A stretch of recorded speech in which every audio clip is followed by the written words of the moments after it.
Bonjour à tous, aujourd'hui je voulais vous parler d'une autre invention et innovation dans le monde de la cuisine.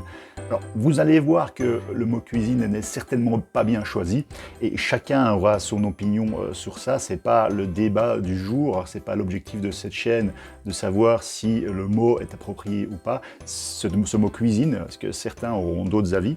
Ce qui est important aujourd'hui, c'est de vous montrer quels sont les différents types d'innovation au niveau business et l'innovation stratégique surtout, hein. C'est le but de cette chaîne, et de vous montrer qu'on peut faire des choses apparemment similaires, mais finalement avec un processus d'innovation stratégique complètement différent, et on va arriver à des résultats finaux différents.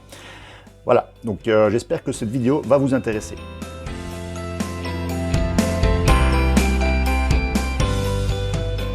En 1921, M. Anderson fonde la chaîne White Castle, un château blanc aux États-Unis. Alors, M. Anderson, il est né vers 1880 et c'est d'abord au départ un vendeur de sandwichs. Donc, il vend des sandwichs sur la rue et il a l'idée de prendre un camion et de vendre ses sandwichs dans un camion qui n'est pas itinérant, qui est mis au coin de la rue. Et à partir de là, il va s'associer avec M. Ingram. Donc ce sera M. Anderson et M. Ingram. Et M. Ingram, lui, il est plutôt en fait dans le monde des assurances et dans le monde de l'immobilier. Donc Anderson et Ingram font la chaîne White Castle de vente de sandwichs et puis après de vente de burgers. Alors, d'où la transition avec est-ce du culinaire ou pas, comme j'ai dit, vous ferez votre avis, junk food ou pas, c'est pas le but ici. Alors, White Castle, c'est la première chaîne de fast-food au monde. Et même plus que ça, c'est des gens qui sont extrêmement innovants chez White Castle. Mais avant d'être innovants, ils sont vraiment inventifs. Alors, White Castle, ils ont l'idée d'abord avoir un logo, un corporate branding, donc un logo très très fort. Ils font leur fast-food aux États-Unis sur des petits, en fait les bâtiments sont des petits châteaux, hein, et ils ont l'idée de faire tout eux-mêmes. Donc même les petits chapeaux de papier, ce sont les petits chapeaux de papier que les cuisiniers portent et les vendeurs portent, eh bien ils les font, même ils font une usine, hein, pour fabriquer les petits chapeaux de papier, et ils font une filiale. Et cette filiale, finalement, existe toujours aujourd'hui et vend des millions d'accessoires en papier pour les restaurants. Alors, cette filiale, elle est fondée en 1934, elle s'appelle Paperline, et en 1934, il crée une autre filiale en fait, dont l'objectif est de faire des meubles en porcelaine émaillée. Donc, et des accessoires en porcelaine émaillée qu'on peut retrouver, donc des tables en porcelaine émaillée, des logos, des choses des accessoires pour mettre dehors. Et donc ils ont plusieurs filiales comme ça chez White Castle. Et donc ils s'occupent vraiment de toute la chaîne de le restaurant. La seule chose qu'ils ne font pas, c'est finalement élever les vaches pour en prendre le burger. Et ils inventent le buns, donc le buns c'est ce pain qu'il y a au-dessus du burger, ce sont vraiment eux l'inventeur du buns, et ils commencent à faire leur business comme cela. Alors en 1933, Anderson vend ses parts, donc ses actions, sa société, la moitié de ce qu'il avait, et il vend tout à Ingram, et Ingram devient propriétaire en fait de White Castle. Alors White Castle, c'est pas une chaîne qu'on connaît ici en Europe, White Castle est américaine. White Castle, ils ont toujours eu un business model dans lequel ils restaient propriétaires de tous les restaurants, donc tous les restaurants aux États-Unis, surtout d'ailleurs dans l'est des États-Unis, appartiennent à la famille Ingram, hein, donc qui était propriétaire de White Castle. Ils n'ont pas voulu faire des franchises chez White Castle, c'était pas du tout leur modèle. Alors White Castle, c'est toujours une société qui existe aujourd'hui aux États-Unis. Maintenant, ils sont toujours propriétaires de tous les restaurants et ils n'ont pas une expansion internationale foudroyante. Ils ont voulu rester vraiment dans le contrôle de ce qu'ils ont fait. Ce qui est intéressant chez White Castle, c'est vraiment que ce sont les pionniers du burger, les inventeurs du buns, les inventeurs du chapeau, les filiales qu'ils ont créées pour tout produire eux-mêmes. Ça n'existait pas à l'époque, hein. Donc j'ai dit, il y a la porcelaine émaillée, des chapeaux de papier, et ils ont aussi construit les chaînes de fabrication du burger. Donc les burgers étaient faits de manière artisanale à la base, et eux, ils ont voulu vraiment, on va dire, industrialiser les burgers pour que les clients aient la même qualité de burger, peu importe dans quel restaurant White Castle ils allaient. Donc tout ça, ce sont des choses qui sont faites dans les années 30. Eh bien, dans les années 30, les gens finalement n'allaient pas tellement vers le burger, ils ne connaissaient pas trop ce modèle, c'est un modèle qui s'est développé au fur et à mesure du temps. Que faisaient les gens dans les années 30? Eh bien, pour consommer, ils allaient avec leur vieille voiture, hein, leur Buick, leur Cadillac, et ils allaient prendre des plats à consommer qui étaient servis dans leur voiture. C'était comme ça que c'était avant le fast-food, c'était comme ça que ça se passait aux États-Unis. Les gens commandaient leur menu et les serveurs ou les serveuses venaient avec le plateau repas et apportaient le plateau repas dans la voiture et c'était consommé sur place. Donc c'était ça le modèle. Il y avait en général beaucoup de choix sur la carte, hein, donc tout ce que vous vouliez. Et il y a 2 personnes qui se sont rendues compte que en fait ce modèle-là était un peu, ne marchait pas tellement bien. Il y avait énormément de choix. Les gens finalement consommaient tout le temps la même chose. Sur un menu où il y avait 100 articles, eh bien les gens prenaient toujours les 30, les 20 ou 30 articles qui étaient toujours similaires. Ça veut dire qu'il y avait 70% de la carte qui était vraiment pas, en général pas trop consommée ou moins consommée. Et pourtant, les restaurants devaient gérer les stocks et les employés devaient être formés. Alors, il y a 2 personnes qui trouvent ça un peu, je ne vais pas dire ridicule, mais qui ne trouvent pas ça efficace et qui décident d'optimiser cette manière de consommer les plats dans les voitures, donc apporter le plateau, et ils décident de changer la manière de faire. Alors, ces 2 personnes, ce sont Richard et Maurice McDonald's, hein, et Richard et Maurice McDonald's ouvrent leur premier restaurant en 1938, près de Los Angeles, à San Bernardino. Alors, San Bernardino, c'est en fait une ville pas très sympathique. Moi, j'ai été plusieurs fois à San Bernardino. Ça se trouve entre Los Angeles et Las Vegas. Quand vous quittez Los Angeles, eh bien, vous allez vers Las Vegas, vous passez presque obligatoirement à San Bernardino. 1938, Richard et Maurice McDonald's décident de réduire les cartes, le choix du restaurant, réduire le choix des cartes, et surtout décident de ne plus faire du service en voiture. Et ils pensent que les gens doivent, eux, sortir de leur voiture, se déplacer et aller faire leurs commandes au comptoir, au guichet, en fait, qui est ouvert vers l'extérieur. C'est la Californie. Il fait super beau en général, donc les gens sortent de leur voiture, ils ont un choix entre 10 sandwichs ou 10 burgers, c'est le début des burgers, et ils se déplacent et ils choisissent, et même si le menu finalement est très limité, eh bien ça fonctionne, les gens adhèrent, ils sont servis beaucoup plus vite, ils se déplacent eux-mêmes, le choix est limité, c'est pas grave, ça correspond à ce qu'ils veulent, et finalement le prix est assez faible. Et donc Richard et Maurice McDonald's commencent leur premier restaurant McDonald's donc vers 1938 à San Bernardino. Par la suite, ils en ont ouvert en fait une petite dizaine sous leur propre contrôle dans la région de Los Angeles. Et donc ça, c'est le début vraiment des affaires de McDonald's, qui n'était pas du tout une chaîne de fast-food, qui n'était pas de fait de surconsommation. McDonald's était au départ une chaîne plutôt efficace de restauration, avec vraiment une volonté d'être orienté client. Alors bien sûr, on voit ici que les frères McDonald's ont été influencés par ce que Ingram a fait et Anderson a fait chez White Castle.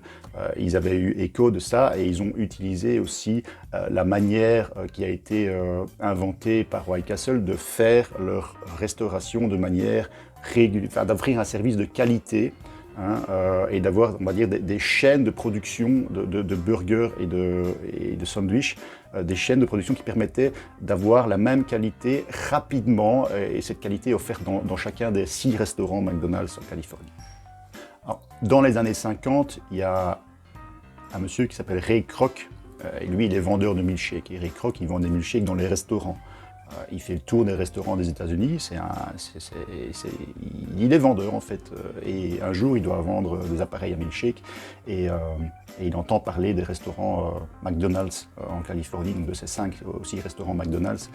Et McDonald's, contrairement à White Castle, pour ces 6 restaurants, McDonald's, eux, ne produisent pas leurs chapeaux, ils achètent les chapeaux, ils achètent les chaînes de production, ou ils les font faire, parce que c'était très artisanal encore à l'époque, même si c'était standardisé, c'était resté très artisanal. Et ils ont besoin de machines à milkshake. Et en général, Ray Kroc, lui, il vendait 1 à 2 machines à milkshake par restaurant, maximum, quand il arrivait à les vendre. Et là, il téléphone aux frères McDonald's, et les frères McDonald's lui disent, écoutez, venez à San Bernardino le plus rapidement possible, on a besoin non pas d'une machine à milkshake, on a besoin d'une dizaine. Et donc Ray Kroc dit, mais qu'est-ce que c'est que ce business où dans un seul restaurant, on a besoin de machines, de dizaines de machines milkshake. C'est juste incroyable. Donc il fonce, il roule vers San Bernardino et il rencontre les frères McDonald's. Et là, qu'est-ce qu'il voit? Il voit les gens qui sont dehors, en dehors de leur voiture, qui sont dehors en train de commander, non pas sur un menu où il y a des dizaines et des dizaines de choix, il y a à peine 10 choix, et il voit une file de gens, et il parle aux frères McDonald's, et il leur dit, ben voilà, nous on a un business comme ça fonctionne, et on a besoin de machines à milcher.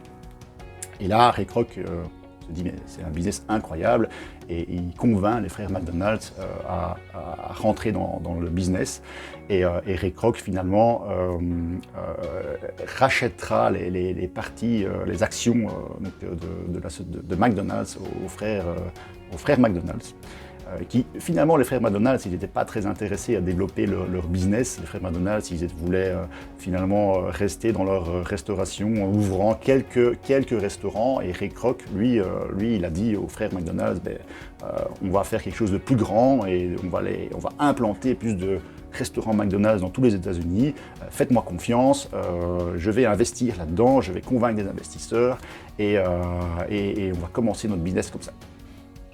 Et donc, en convainquant les frères McDonald's, en 1961, Ray Kroc rachète toutes les parts des frères McDonald's et commence à développer McDonald's partout aux États-Unis. Alors, la grande différence de l'expansion de McDonald's par rapport à White Castle, c'est que White Castle, ils ont toujours voulu rester propriétaires de leur restaurant. Et encore maintenant, c'est le cas, ils n'ont pas voulu s'étendre à outrance. Par contre, Ray Kroc, avec McDonald's, lui, il a une approche complètement différente. Ray Kroc va faire de la franchise. Et donc, chaque dirigeant de chaque restaurant McDonald's est en fait un indépendant franchisé. Et Ray Kroc ne veut pas faire des grandes franchises. Il ne veut pas qu'une personne ait 10 restaurants. Il se rend compte que si c'est le cas, si une personne a 10-20 restaurants, eh bien, Ray Kroc va perdre finalement la garantie de qualité, entre guillemets, parce que maintenant on a des opinions différentes, mais c'est pas le but de cette vidéo. Si 10 restaurants appartiennent de manière franchisée à une seule personne, eh bien Ray Kroc pense que McDonald's n'aura plus la main mise sur chaque restaurant. Donc Ray Kroc fait des franchises, contrairement à White Castle, mais des franchises de un restaurant. Et il choisit des emplacements en général en dehors des villes. La raison pour ça, c'est qu'il considère que les hamburgers McDonald's sont destinés à des gens, à des travailleurs qui vont travailler dans les villes et quand ils reviennent du travail, sur le chemin du travail, donc en dehors des villes, ils vont trouver un McDonald's et ils vont aller manger une McDonald's. Et cette histoire fonctionne bien. Donc c'est assez différent comme modèle de celui de White Castle. Et c'est là l'innovation principale de McDonald's. Évidemment, McDonald's, les frères McDonald's ont inventé finalement la restauration rapide comme White Castle. Ils ont fait cette invention-là. Mais l'innovateur chez McDonald's, ce ne sont pas les frères McDonald's. L'innovateur, c'est Ray Kroc et son business model. C'est là que ça a été innovant pour apporter ce que McDonald's avait à offrir sur le marché américain et que ce soit fait de manière, on va dire, intéressante au niveau business. Donc White Castle, ça reste petit aujourd'hui, même s'ils ont des dizaines et des dizaines de restaurants. McDonald's, aujourd'hui, c'est le premier fournisseur de fast-food au monde. Et donc là, Ray Kroc a fait une autre innovation qui peut être inattendue, c'est qu'il faut savoir que McDonald's, avec Ray Kroc en fait se dit mais je ne vais pas faire que du revenu, que du business avec la vente de hamburgers.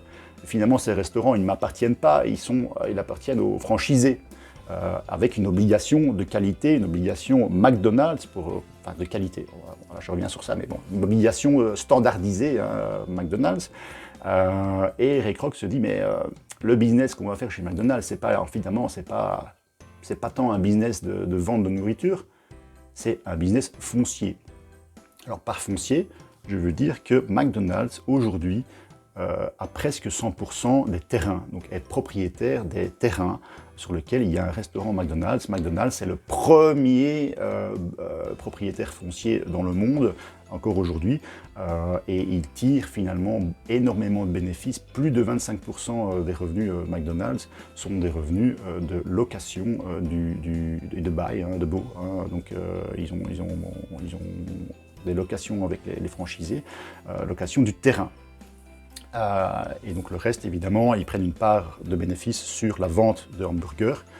Mais même si un restaurant vend peu de hamburgers, même s'il y a peu de revenus, peu de ventes de hamburgers, eh bien le propriétaire doit louer son terrain à McDonald's. Donc McDonald's, premier propriétaire foncier dans le monde, contrairement à beaucoup d'autres business models. C'est ça qui s'est passé au début avec McDonald's, c'est ça qui se passe encore.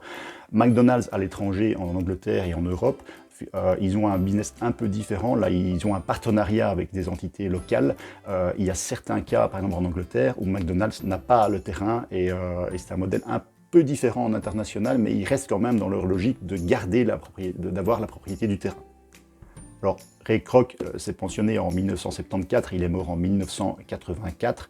Il a laissé derrière lui l'héritage finalement d'une innovation en business au niveau des franchises de chaînes de restaurants. C'est ça qu'il a apporté dans le monde de la restauration. C'est pas tellement évidemment la nourriture McDonald's avec les hamburgers. Donc lui, il a vraiment développé ça à l'international, contrairement à White Castle. Et donc c'est ça qu'il faut retenir de cette aventure McDonald's, plus que les hamburgers eux-mêmes. Ce qu'il faut aussi retenir, c'est l'innovation stratégique. L'innovation stratégique, ici, c'est bien sûr l'innovation au niveau du business model que Ray Kroc a apporté. Donc il y a différentes manières d'apporter une invention ou alors un produit sur le marché. L'innovation au niveau du business model est ici essentielle à comprendre. Et dans l'histoire des innovations, et encore aujourd'hui des innovations technologiques et des innovations informatiques, la notion de business model est fondamentale afin de mettre un produit sur le marché. Et on le verra encore dans d'autres exemples plus tard, dans d'autres vidéos. Et en tout cas, j'espère que cette vidéo vous a plu et que vous allez regarder les précédentes et les suivantes. À bientôt!